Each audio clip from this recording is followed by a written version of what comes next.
យ៉ាងនៅមិនប្រសើរមានតែដើរភ្លឺរៀងខ្លួនឈរតើបងគួរធ្វើយ៉ាងម៉េចទើបគេចផុតពីកំហរបងដឹងអូនលេងចង់ស្មោបងតែងខកក្នុងកែវភ្នែកអូនជ្រើសយកការចាក់ចេញចង់បំពេញបំណងលុបចោលគ្រប់យ៉ាងធ្លាប់មានរួមគ្នាកន្លងធ្វើជាអ្នកដទៃបើគេសួរអូនបាត់បងទៅណាប្រាប់គេចង់ថាបងសាបើមានអ្នកថ្មីបងអាក្រក់មិនសមនឹងល្អដូចថ្លៃគេចប់សង្ស័យដេញដល់ទៀតហើយនៅពេលគ្មានបងអត់ធំថងមនុស្សគួរឲ្យស្អប់អ្នកនេះមិនរំខានទៀតឡើយសង្ឃឹមការចាក់ចេញបងអាចធ្វើឲ្យអូនរីករាយនឹងមានអារម្មណ៍ល្អវិញ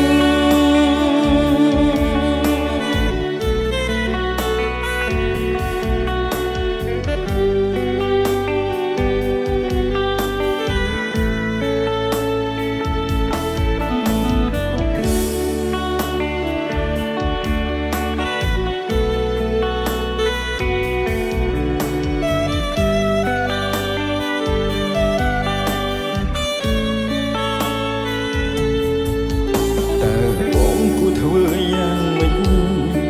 ទើបអាចតិចចេញផុតពីកំហរបងដឹងអូនលេងចង់ស្មោ